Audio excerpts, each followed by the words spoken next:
전 세계 안보 전문가들이 잠시 숨을 멈춘 사건이 있었습니다. 미국이 새 국가방위 전략에서 한국만을 모범 동맹국으로 공식 지목한 것입니다. 놀라운 건 미군 5만 4천 명이 주둔하는 일본이 명단에서 완전히 제외됐다는 사실입니다. 누구도 예상하지 못한 이 결정 뒤에는 조용히 축적돼 온 힘과 보이지 않는 기준의 변화가 자리하고 있었습니다. 도대체 무엇이 미국을 움직였고 일본은 왜 선택받지 못했을까요? 그리고 한국은 어떻게 동아시아 질서를 뒤흔드는 새로운 기준이 되었을까요? 지금 그 숨겨진 이야기를 시작하겠습니다. 구독과 좋아요는 큰 힘이 됩니다. 함께 해주세요. 저는 데이비드 톰슨입니다. 워싱턴 DC의 회색 건물 사이를 지나 국방부 브리핑룸에 들어섰을 때 실내 공기가 평소보다 무거웠습니다. 새 국가방위 전략 초안이 제 손에 쥐어진 순간 종이 끝이 미세하게 흔들렸죠. 한국이 모범 동맹국으로 지정될 것이라는 문장. 일본의 이름은 그 문단 어디에도 없었습니다. 브리핑이 끝나자마자 복도에서 국방부 선임 분석관 한 명이 제 팔을 잡았습니다. 그의 목소리는 낮았지만 긴장감이 배어 있었어요. 이 결정이 공개되는 순간 일본 측 반발이 예상된다는 경고였죠. 외교적 파장을 최소화하기 위해 언론 보도 시점을 조율하고 있다는 말도 덧붙였습니다. 제가 속한 뉴욕타임스 워싱턴 지국에도 이미 일본 대사관 측에서 비공식 접촉이 있었다는 소문이 돌았습니다. 일본은 미국의 이번 판단이 양국 관계에 어떤 의미인지 정확한 설명을 요구하고 있었어요. 동시에 한국 정부는 이 소식이 새어나가기 전에 자체적으로 발표 준비를 하고 있다는 정보도 입수했습니다. 두 나라 사이에서 미국은 조용히 균형을 잡으려 애쓰고 있었던 겁니다. 저는 그날 오후 내내 과거 국가방위 전략 문서들을 뒤졌습니다. 지난 20년간 발표된 전략서들을 펼쳐놓고 비교했죠. 한국이 이런 방식으로 명시적 위치를 부여받은 적은 단 한 번도 없었습니다. 반면 일본은 항상 첫 번째 문단에 등장했어요. 아시아 태평양 안보의 주축이라는 표현이 반복됐죠. 그런데 이번엔 순서가 바뀌었습니다. 아니, 바뀐 정도가 아니라 아예 구조 자체가 달랐어요. 한국이 단독으로 모범 동맹국이라는 타이틀을 받은 것은 외교 문서상 상징성을 넘어서는 의미였습니다. 미국이 동맹을 평가하는 기준 자체가 변했다는 신호로 읽혔으니까요. 편집국으로 돌아왔을 때 동료 기자 한 명이 제 책상 앞에서 기다리고 있었습니다. 그는 10년 넘게 동아시아 안보를 취재해온 베테랑이었죠. 그의 첫 반응은 명확했습니다. 한국이 미국 요구에 과도하게 끌려간 것 아니냐는 의심이었어요. 병력 규모도 지리적 중요성도 전통적 동맹의 무게도 일본이 더 크다는 논리였습니다. 제 책상 위로 쏟아진 과거 기사 클립들은 모두 같은 방향을 가리키고 있었습니다. 일본이 미국의 핵심 동맹이라는 오랜 전제였죠. 편집국 회의에서도 비슷한 의견이 나왔습니다. 한 선배 에디터는 이번 결정을 단순한 외교적 제스처로 보는 게 안전하다고 조언했어요. 깊이 파고들 필요 없다는 뉘앙스였습니다. 하지만 저는 그 조언을 받아들일 수 없었습니다. 제 직감은 정반대였으니까요. 이 결정은 단순한 정치적 수사가 아니라 동아시아 전략 판도를 조용히 흔드는 신호일 수 있다고 느꼈습니다. 만약 미국이 정말로 한국을 새로운 기준으로 삼는다면 지난 70년간 유지해온 동맹 구조가 재편되는 것을 의미했어요. 그날 밤 사무실을 나서며 저는 스스로에게 물었습니다. 정말 한국이 미국 전략의 새로운 기준이 된 것인가? 그리고 왜 지금인가? 답을 찾기 위해 저는 서울행 항공권을 예약했습니다. 하지만 마음 한편에는 불안이 자리 잡았어요. 만약 제가 틀렸다면 이번 취재는 잘못된 전제에서 출발한 낭비가 될 테니까요. 반대로 제가 옳다면 워싱턴의 많은 사람들이 믿고 있는 오랜 판단을 뒤흔들어야 했습니다. 그 책임이 무거웠죠. 공항으로 향하는 택시 안에서 휴대전화가 울렸습니다. 일본 외무성 출입 기자로부터 온 메시지였어요. 도쿄에서도 이번 결정에 대한 내부 분석이 시작됐다는 내용이었습니다. 그들은 미국의 판단을 오판으로 보고 있었고 곧 반박 자료를 준비할 것이라는 정보였죠. 저는 화면을 끄고 창밖을 바라봤습니다. 어둠 속을 지나가는 가로등 불빛이 흐릿하게 번졌어요. 이 여정이 단순한 팩트체크를 넘어 외교적 충돌의 중심으로 향하고 있다는 예감이 들었습니다. 비행기 탑승 게이트 앞에서 저는 가방 속 노트를 꺼내 첫 페이지에 적었습니다. 질문의 시작. 그리고 그 아래 작은 글씨로 덧붙였죠. 이 여정이 어디로 향할지 아직 모른다고. 서울에 도착한 첫날, 인천공항 진입로를 따라 시내로 향하는 동안 창밖 풍경이 낯설게 다가왔습니다. 회색 하늘 아래로 정돈된 도로와 일정한 간격으로 배치된 표지판들. 그런데 이상했어요. 차량들이 빠르게 움직이는데도 불필요한 소음이 거의 들리지 않았습니다. 경적도 급정거 소리도 없었죠. 공항 외곽 검문소를 지나며 군인 몇 명이 순찰을 도는 모습을 봤습니다. 그들은 서로 말을 거의 하지 않았어요. 짧은 손짓 몇 개로 의사소통을 마치고 다음 지점으로 이동했습니다. 과잉도 허세도 없는 질서. 그 침묵이 이상한 예감처럼 마음에 걸렸습니다. 호텔에 짐을 풀자마자 저는 국방부 근처 카페로 향했습니다. 사전에 약속한 젊은 장교와의 비공식 인터뷰 때문이었죠.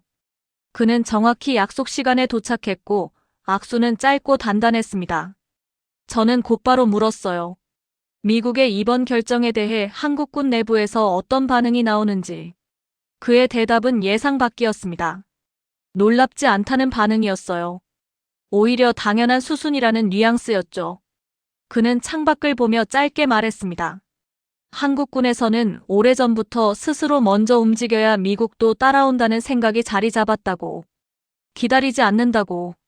요구하지 않는다고. 저는 그 말을 메모하면서도 어딘가 석연치 않은 느낌을 받았습니다. 너무 차분했어요. 열정도 없고 애국심을 강조하는 과장도 없었습니다. 대신 자신이 맡은 역할을 정확히 이해하는 사람만의 단단함이 묻어났죠. 인터뷰를 마치고 나오는 길에 저는 의도적으로 국방부 주변을 걸었습니다. 점심시간이었는데도 군인들의 움직임은 여유롭지 않았어요. 빠르지도 느리지도 않은 일정한 속도로 이동했습니다. 누군가는 서류 가방을 든 채 횡단보도를 건넜고 누군가는 건물 입구에서 신분증을 확인받았죠. 모든 동작이 불필요한 에너지 낭비 없이 진행됐습니다. 그날 오후 저는 경기도의 한방위 산업 현장을 방문했습니다. 사전 섭외를 통해 얻은 취재 기회였죠. 공장 내부로 들어서자 철판을 가르는 절단음이 귀를 울렸습니다. 기술자들은 보안경을 쓴 채 각자의 작업대 앞에 서 있었어요. 저는 생산 라인 끝에서 한 기술자를 관찰했습니다. 그의 손은 거칠었지만 동작은 기계보다 정밀했어요. 용접봉을 잡는 각도, 불꽃이 튀는 지점을 조절하는 미세한 손목 움직임. 그는 시계를 보지 않았습니다. 대신 옆 작업자의 호흡을 보며 자신의 속도를 맞춰 나갔습니다. 생산 관리자에게 물었습니다. 급한 납기 때문에 이렇게 집중하는 것인지. 그는 고개를 저으며 짧게 답했어요. 습관이라고. 늦을 수 있다는 생각을 하지 않는다고. 그 순간 저는 멈춰 섰습니다. 이 대답이 왜 이렇게 무겁게 다가오는지 스스로도 설명할 수 없었어요. 단순한 성실함이나 책임감과는 결이 달랐습니다. 마치 실패를 전제하지 않는 문화 같은 것이었죠. 공장을 나서며 저는 핸드폰으로 받은 메시지를 확인했습니다. 워싱턴 본사에서 온 연락이었어요. 편집장이 제 기사 방향에 대해 우려를 표했다는 내용이었습니다. 한국을 지나치게 긍정적으로 묘사할 경우 편향 논란이 생길 수 있다는 경고였죠. 저는 화면을 끄고 공장 건물을 다시 바라봤습니다. 저녁 6시가 넘었는데도 내부 조명은 여전히 환했어요. 몇몇 기술자들이 추가 작업을 계속하고 있었습니다. 퇴근 시간이 지났는데도 아무도 서둘러 나가지 않았죠. 택시를 타고 호텔로 돌아가는 길에 저는 노트를 펼쳤습니다. 그리고 한 문장을 적었습니다. 이 나라는 움직임에서 설명이 시작된다. 호텔 로비에 도착했을 때 낯선 남자 한 명이 제게 다가왔습니다. 양복 차림에 간단한 가방 하나만 든 모습이었죠. 그는 일본 싱크탱크 소속 연구원이라고 자신을 소개했습니다. 제가 서울에 도착했다는 사실을 알고 있었어요. 그는 조용히 말했습니다. 한국의 약속들이 실제로 이행될지 의문이라고. 미국이 너무 성급하게 판단한 것 아니냐는 뉘앙스였죠. 저는 대답 대신 질문으로 응수했습니다. 일본은 왜 한국과 같은 속도로 움직이지 못하는가? 그는 잠시 침묵하다 외교적 답변으로 회피했어요. 그가 떠난 뒤 저는 객실로 올라가 창밖을 바라봤습니다. 서울 야경이 질서정연하게 펼쳐져 있었죠. 오늘 하루 동안 느낀 이질감들이 하나씩 떠올랐습니다. 침묵 속에 숨어있던 힌트들.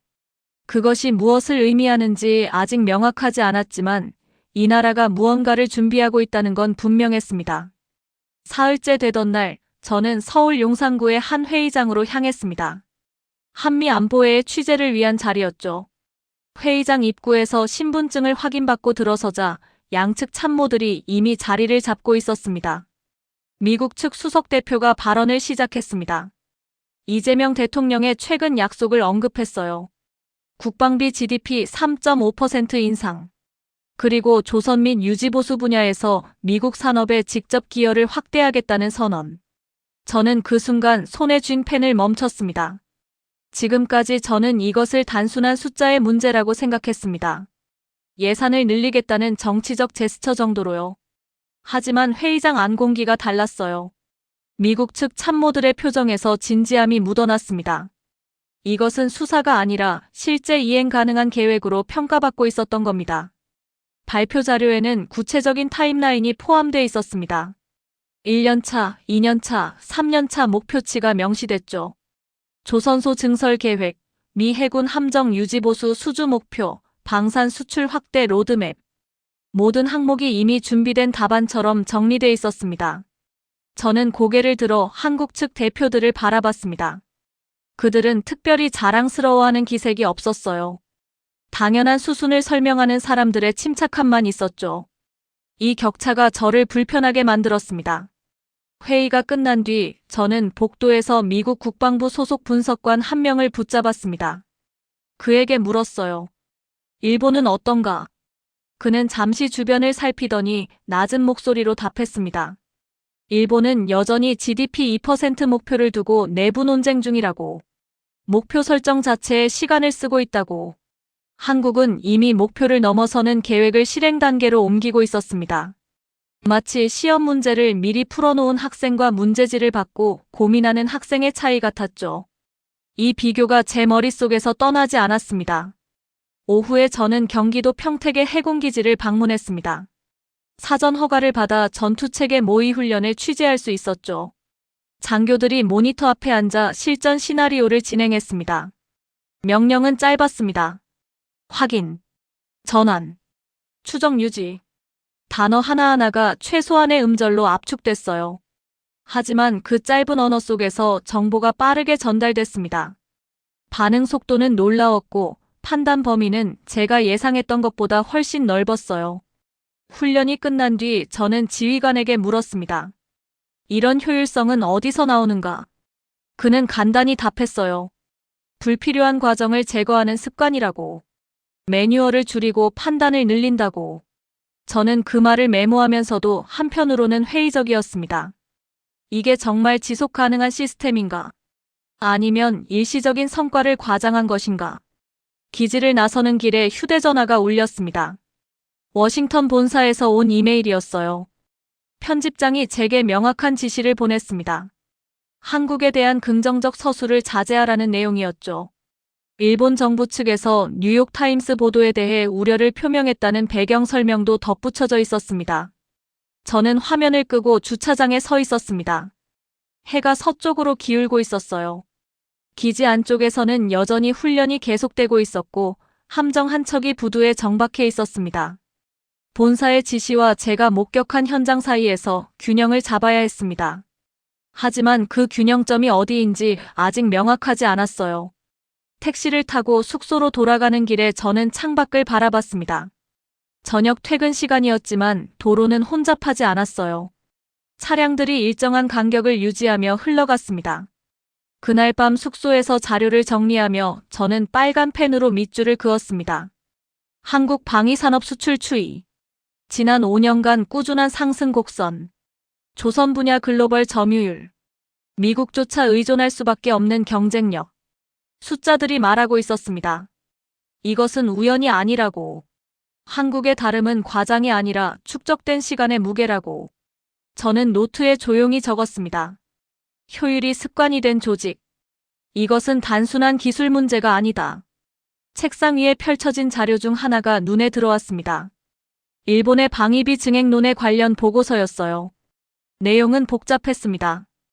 여당과 야당의 대립, 예산 배분을 둘러싼 부처 간 갈등, 국민 여론의 분열, 결정까지 가는 과정이 지나치게 길었죠. 반면 한국은 이미 실행 단계에 있었습니다. 논의가 아니라 이행, 계획이 아니라 결과. 이 차이가 미국의 판단을 바꾼 핵심이었다는 생각이 들었어요. 창밖으로 서울의 야경이 다시 보였습니다. 저는 그 불빛들을 바라보며 중얼거렸어요. 이건 생각보다 깊다고. 일주일째 되던 날, 저는 워싱턴으로 송고할 기사 초안을 작성하기 시작했습니다. 호텔 책상 위에 노트북을 펼쳐놓고 지난 며칠간의 취재 내용을 정리했죠. 그런데 첫 문단을 쓰는 순간 휴대전화가 울렸습니다. 일본 외무성 대변인실에서 온 메시지였습니다. 제가 서울에서 취재 중이라는 사실을 알고 있었고 공식 입장 전달을 원한다는 내용이었어요. 저는 전화를 걸었습니다. 상대방은 정중했지만 단호했어요. 한국과 일본의 병력 규모를 비교하는 수치를 전달했습니다. 자위대 병력은 한국군의 거의 2배에 달한다고. 주일미군 기지 수와 전략적 위치를 강조했죠. 오키나와, 요코스카, 미사와.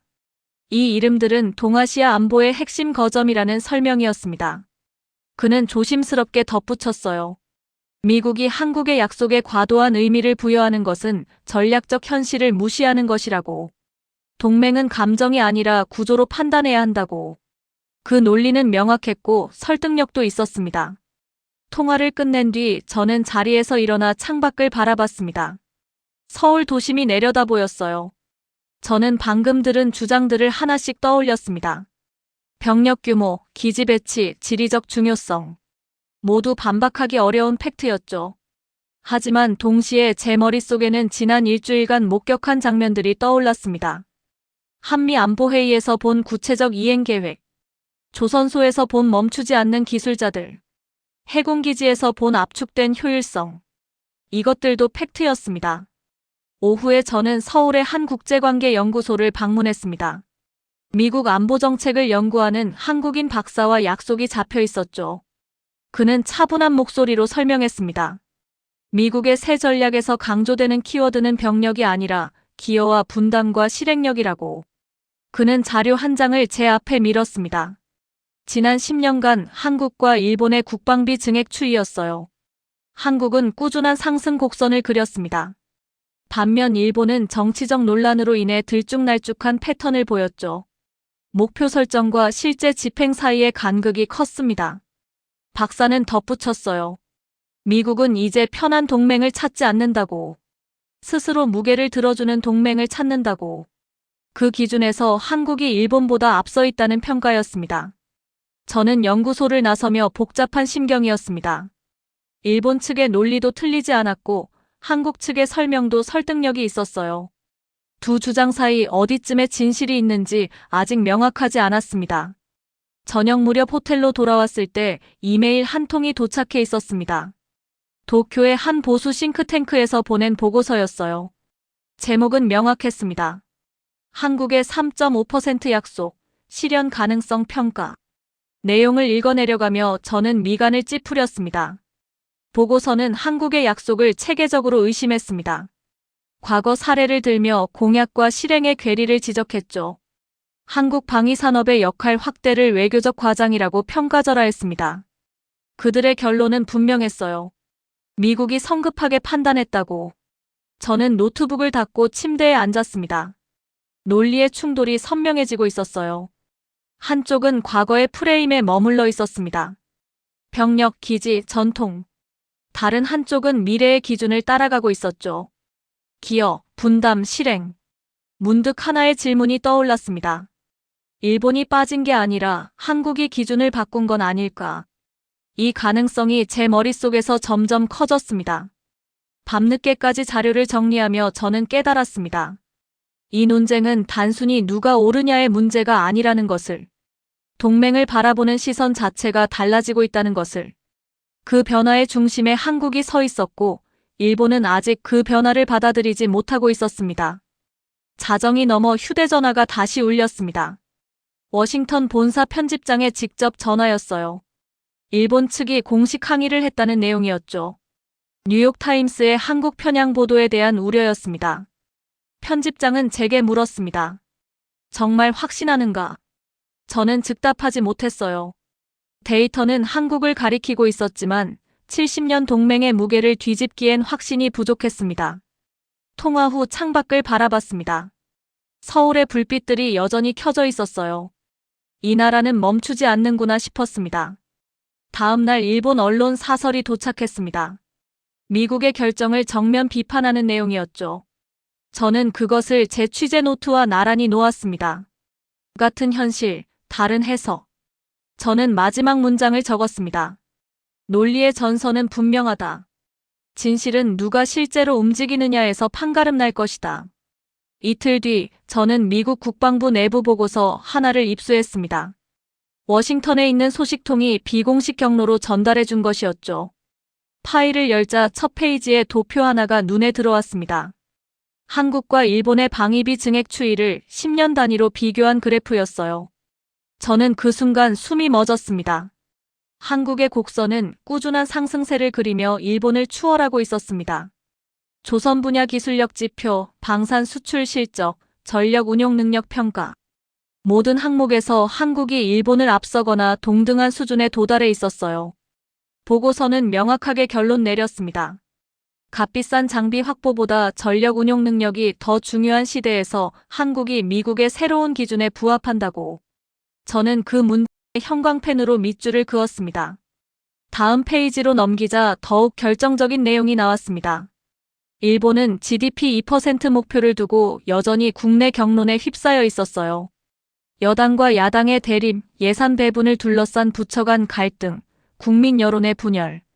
목표 설정에만 1년 넘게 소요되고 있었습니다.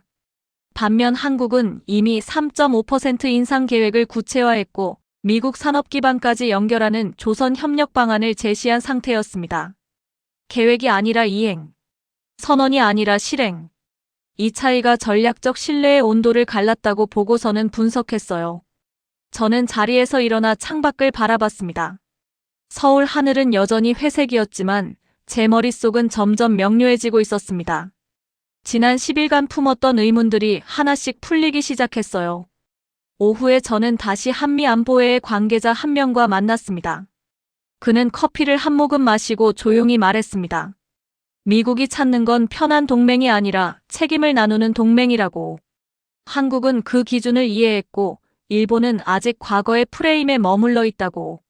그의 말이 끝나자 저는 오래 붙잡고 있던 가설 하나를 지웠습니다. 동맹의 무게는 병력 숫자가 결정한다는 생각. 데이터는 다른 이야기를 하고 있었어요. 동맹의 무게는 책임을 나누는 방식이 결정한다고. 호텔로 돌아와 노트북을 켰습니다. 그동안 모아둔 자료들을 다시 펼쳐놓고 재정리했죠. 숫자, 인터뷰, 현장 관찰. 모든 조각이 하나의 그림으로 맞춰지고 있었습니다. 저는 새로운 문단을 쓰기 시작했습니다. 한국이 미국의 모범 동맹국으로 지정된 이유는 우연이 아니다. 이것은 10년 이상 축적된 변화의 결과다. 손가락이 키보드 위에서 멈추지 않았어요. 그날 밤 일본 측에서 또 한 통의 메시지가 왔습니다. 이번엔 외교관이 아니라 언론인이었어요. 한국의 데이터를 과신하지 말라는 조언이었습니다. 과거 사례를 보면 약속과 이행 사이의 간극이 컸다는 지적이었죠. 저는 그 메시지를 읽고 답장 없이 화면을 껐습니다. 이제 그 논리는 더 이상 제 판단의 중심을 흔들지 못했어요. 데이터는 명확했고 현장은 일관됐으며 미국의 결정은 합리적이었습니다. 하지만 한편으로는 불안도 남아 있었습니다. 제가 본 것이 전부일까? 혹시 한국 측이 보여주고 싶은 것만 본 건 아닐까? 저는 다시 자료를 펼쳤습니다. 독립적인 제3자 기관의 평가 보고서를 찾았어요. 스톡홀름 국제평화연구소의 최근 발표 자료였습니다.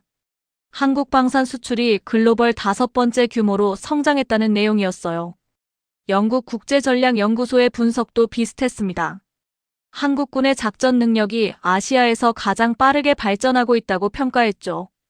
이것은 한국 정부의 홍보 자료가 아니었습니다. 중립적인 국제기관들의 객관적 평가였어요. 저는 그제야 완전히 확신할 수 있었습니다. 심야에 저는 워싱턴 본사 편집장에게 이메일을 보냈습니다. 제목은 간단했어요. 한국 취재 종합보고. 본문에는 지난 2주간의 모든 데이터와 관찰 내용을 담았습니다. 그리고 마지막 문단에 제 결론을 명확히 적었죠. 미국의 결정은 성급한 판단이 아니다.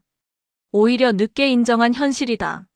한국은 이미 새로운 기준을 충족했고, 일본은 아직 과거에 머물러 있다.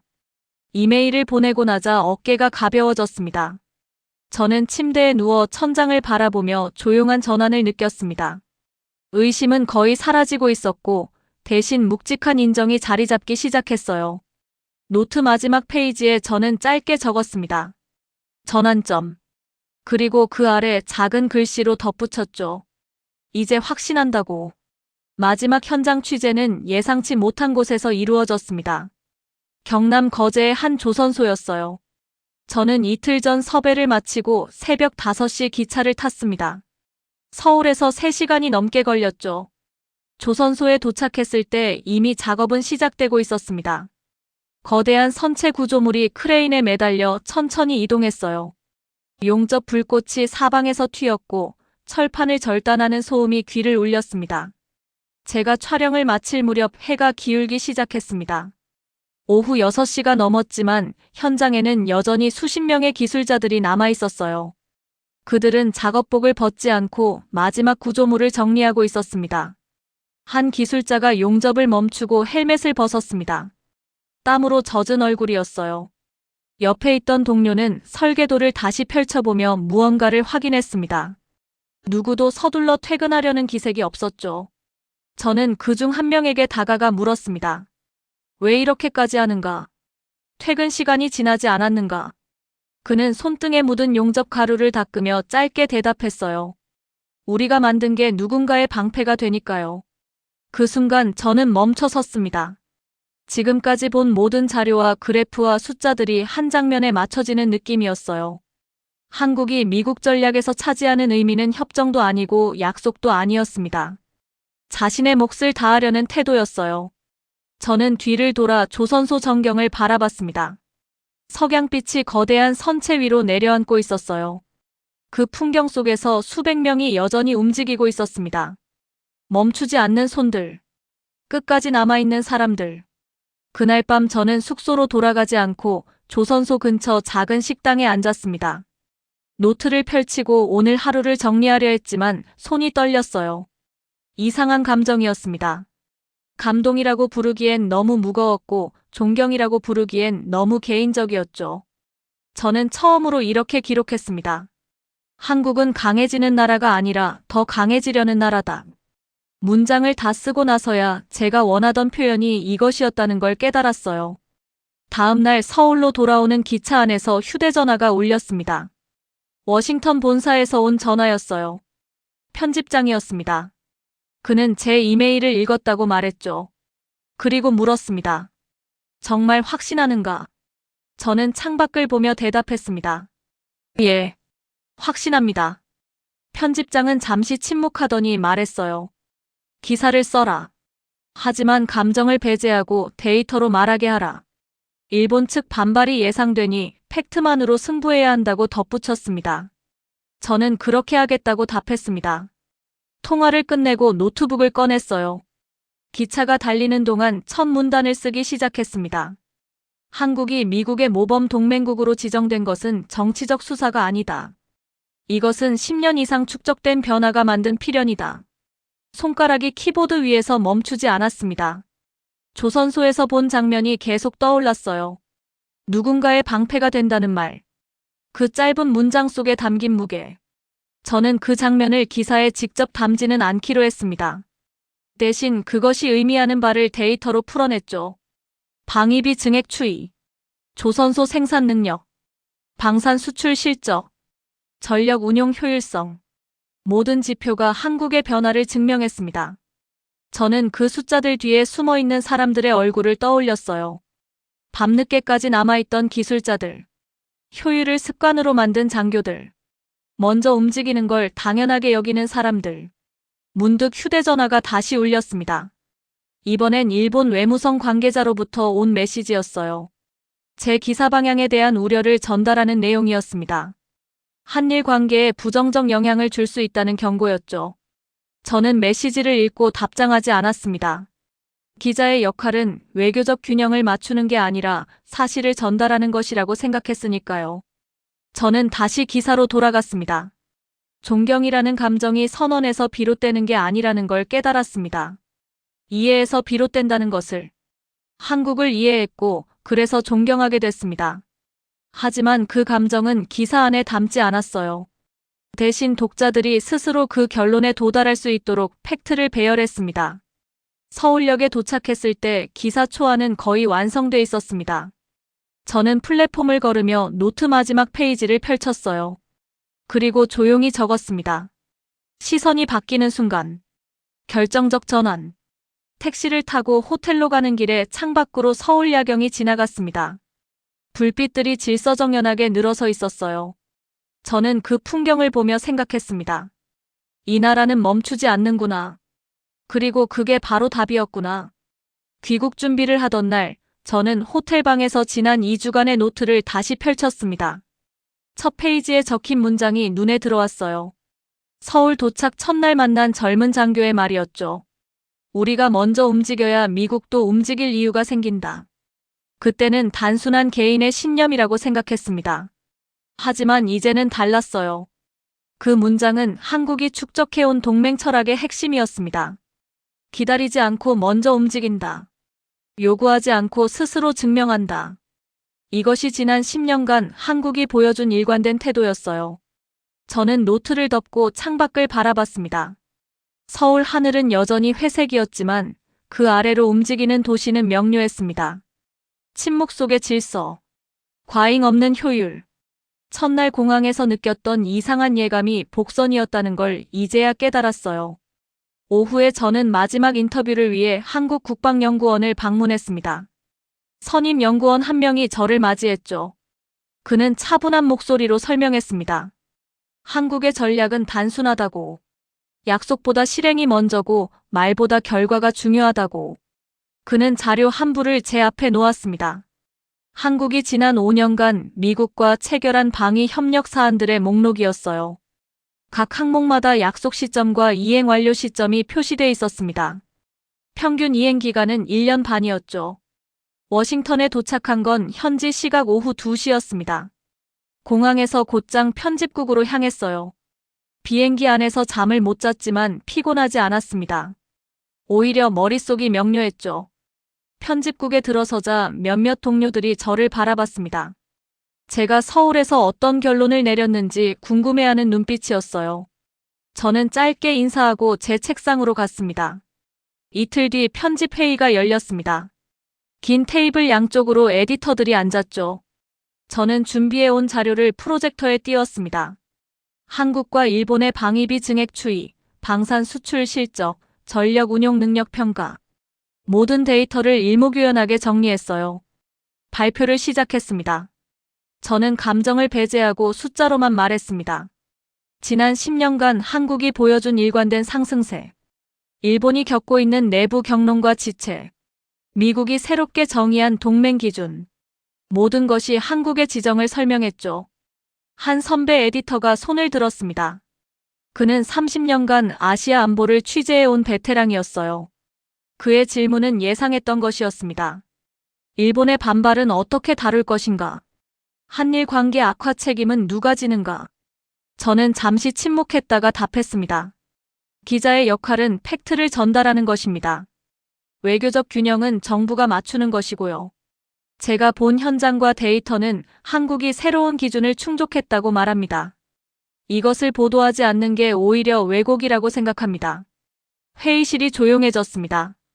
편집장이 팔짱을 끼고 저를 바라봤어요. 그는 몇 초간 아무 말도 하지 않았습니다. 그러다 천천히 고개를 끄덕였죠. 기사를 쓰라고.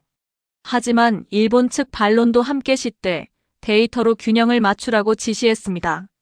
저는 편집국으로 돌아와 본격적으로 기사를 작성하기 시작했습니다. 제목은 명확했어요. 한국, 미국 동맹 전략의 새로운 기준. 첫 문단은 이렇게 시작했습니다. 한국이 미국의 모범 동맹국으로 지정된 것은 정치적 수사가 아니다. 10년 이상 축적된 변화가 만든 필연이다. 기사를 쓰는 동안 서울에서 본 장면들이 계속 떠올랐습니다. 조선소 기술자의 땀 묻은 얼굴, 해군기지 훈련장의 짧은 명령들, 국방부 근처를 걷던 군인들의 일정한 걸음. 그 모든 것이 이 문장들의 바탕이 되었어요. 사흘밤을 거의 새우며 기사를 완성했습니다. 총 4,000단어 분량이었죠. 데이터는 충분했고 현장 관찰은 생생했으며 결론은 명료했습니다. 저는 마지막 문단을 이렇게 마무리했어요. 동아시아 동맹 구조는 조용히 재편되고 있다.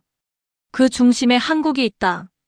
기사가 뉴욕타임스 국제면 1면에 실렸습니다. 예상대로 반응은 즉각적이었어요. 일본 외무성이 공식 반박 성명을 냈습니다. 일본 언론은 편향 보도라고 비판했죠. 하지만 미국 국방부와 싱크탱크들은 대체로 긍정적인 평가를 내놨습니다. 워싱턴 지국장이 제 책상으로 왔습니다. 그는 기사 반응을 전하며 말했어요. 논란이 생겼지만 팩트는 부정할 수 없다고. 오히려 이번 기사가 오랫동안 묵혀있던 논의를 수면 위로 끌어올렸다고 평가했습니다. 저는 그날 밤 사무실을 나서며 하늘을 올려다봤습니다. 워싱턴의 밤하늘은 서울보다 어두웠어요. 별이 더 많이 보였죠. 저는 걸으며 생각했습니다. 제가 내린 결론이 옳았는지. 다음 날 저는 편집장에게 새로운 프로젝트를 제안했습니다. 앞으로 1년간 한국의 안보와 산업과 정책 변화를 장기 추적하는 시리즈를 만들겠다고. 한국이 어디까지 도달할지 그 과정을 직접 보고 기록하고 싶다고 말했어요. 편집장은 잠시 생각하더니 승인했습니다. 하지만 한 가지 조건을 달았죠. 일본의 변화도 함께 추적하라고. 비교를 통해 더 객관적인 그림을 그릴 수 있을 거라고 말했습니다. 저는 그 제안을 받아들였습니다. 사실 저도 궁금했어요. 일본이 이 변화에 어떻게 대응할지, 한국과의 격차를 좁힐지 아니면 더 벌어질지. 그날 오후 저는 노트 3페이지를 펼치고 제목을 적었습니다. 동아시아 동맹의 재편 1년의 기록. 그리고 첫 줄을 써내려갔어요. 변화는 이미 시작됐다.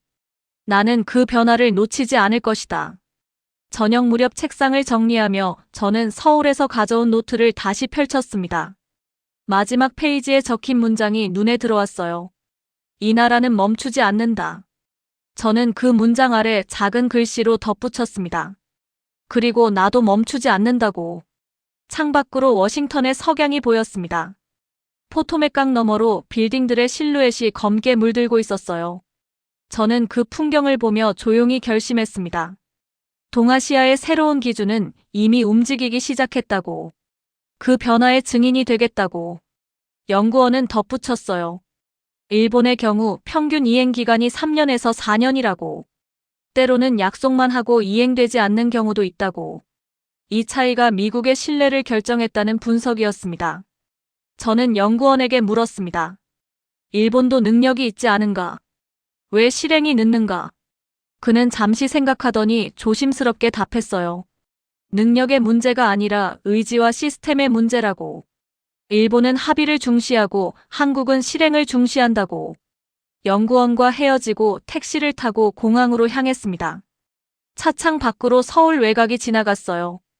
공사 중인 건물들, 달리는 차량들, 신호등마다 정확히 멈추는 질서. 이 모든 것이 어떤 시스템의 일부처럼 보였습니다. 공항에 도착해 체크인을 마치고 탑승 게이트로 향했습니다. 면세 구역을 지나며 저는 일본 관련 내부 자료를 다시 꺼냈어요. 노트북을 열고 파일을 펼쳤습니다. 일본도 분명 강력한 동맹국이었습니다. 자위대 병력, 기지 배치, 기술력. 모든 면에서 무시할 수 없는 역량을 갖추고 있었죠. 하지만 변화의 속도가 한국보다 더뎠습니다. 스스로 기준을 끌어올리는 결단이 부족했어요. 한국은 스스로 움직였고 미국은 그 움직임에 반응했습니다.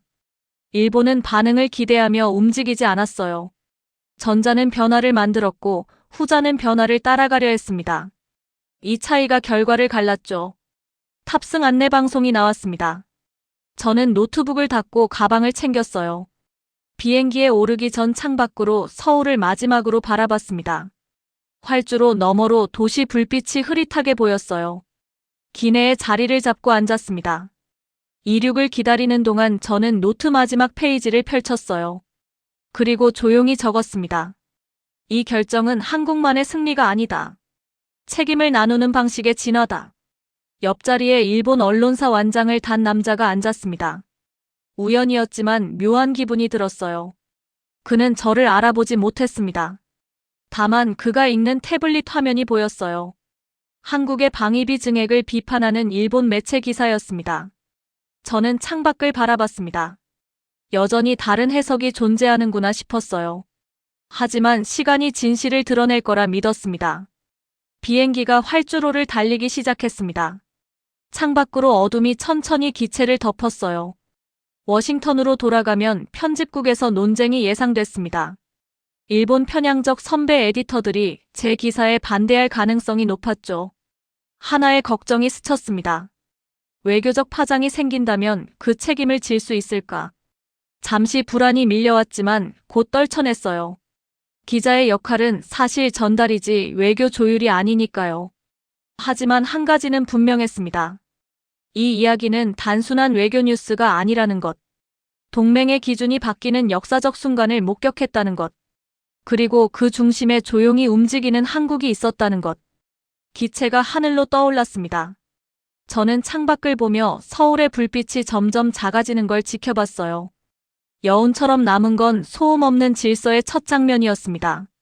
그리고 그것이 모든 것의 시작이었다는 깨달음이었죠. 저는 노트를 덮고 눈을 감았습니다. 14시간 비행 끝에 워싱턴이 기다리고 있었어요. 그리고 그곳에서 시작될 새로운 논쟁도. 워싱턴에 도착한 건 현지 시각 오후 2시였습니다. 공항에서 곧장 편집국으로 향했어요. 비행기 안에서 잠을 못 잤지만 피곤하지 않았습니다. 오히려 머릿속이 명료했죠. 편집국에 들어서자 몇몇 동료들이 저를 바라봤습니다. 제가 서울에서 어떤 결론을 내렸는지 궁금해하는 눈빛이었어요. 저는 짧게 인사하고 제 책상으로 갔습니다. 이틀 뒤 편집회의가 열렸습니다. 긴 테이블 양쪽으로 에디터들이 앉았죠. 저는 준비해온 자료를 프로젝터에 띄웠습니다.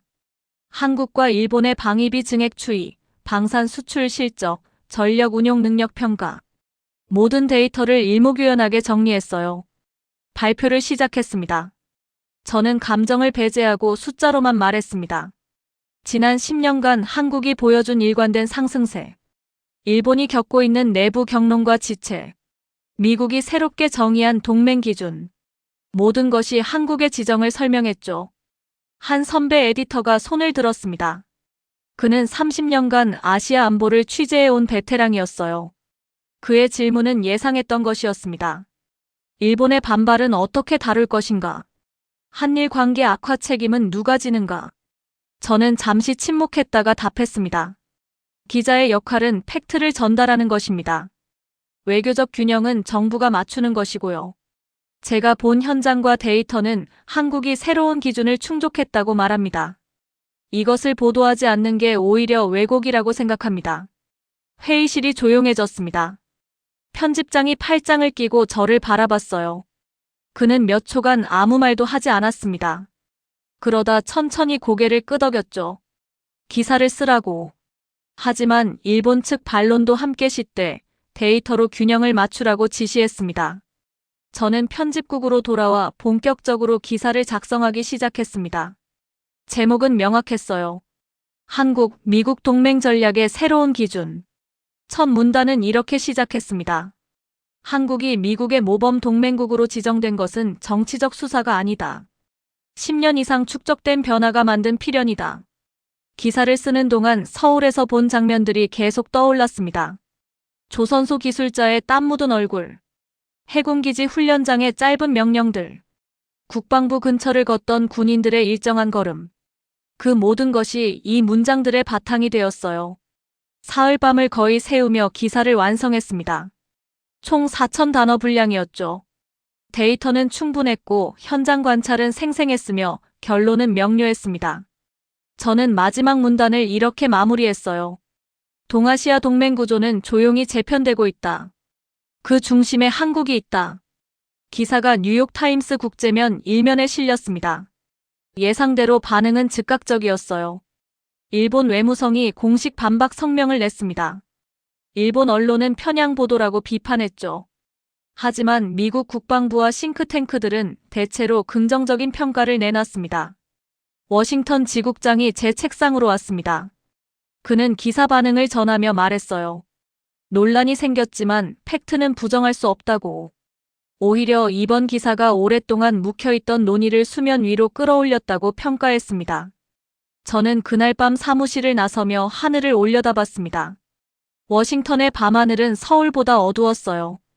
별이 더 많이 보였죠. 저는 걸으며 생각했습니다. 제가 내린 결론이 옳았는지.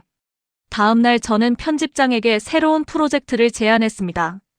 앞으로 1년간 한국의 안보와 산업과 정책 변화를 장기 추적하는 시리즈를 만들겠다고. 한국이 어디까지 도달할지 그 과정을 직접 보고 기록하고 싶다고 말했어요. 편집장은 잠시 생각하더니 승인했습니다. 하지만 한 가지 조건을 달았죠. 일본의 변화도 함께 추적하라고. 비교를 통해 더 객관적인 그림을 그릴 수 있을 거라고 말했습니다. 저는 그 제안을 받아들였습니다. 사실 저도 궁금했어요. 일본이 이 변화에 어떻게 대응할지, 한국과의 격차를 좁힐지 아니면 더 벌어질지. 그날 오후 저는 노트 3페이지를 펼치고 제목을 적었습니다. 동아시아 동맹의 재편 1년의 기록. 그리고 첫 줄을 써내려갔어요. 변화는 이미 시작됐다. 나는 그 변화를 놓치지 않을 것이다. 저녁 무렵 책상을 정리하며 저는 서울에서 가져온 노트를 다시 펼쳤습니다. 마지막 페이지에 적힌 문장이 눈에 들어왔어요. 이 나라는 멈추지 않는다. 저는 그 문장 아래 작은 글씨로 덧붙였습니다. 그리고 나도 멈추지 않는다고. 창밖으로 워싱턴의 석양이 보였습니다. 포토맥강 너머로 빌딩들의 실루엣이 검게 물들고 있었어요. 저는 그 풍경을 보며 조용히 결심했습니다. 동아시아의 새로운 기준은 이미 움직이기 시작했다고. 그 변화의 증인이 되겠다고.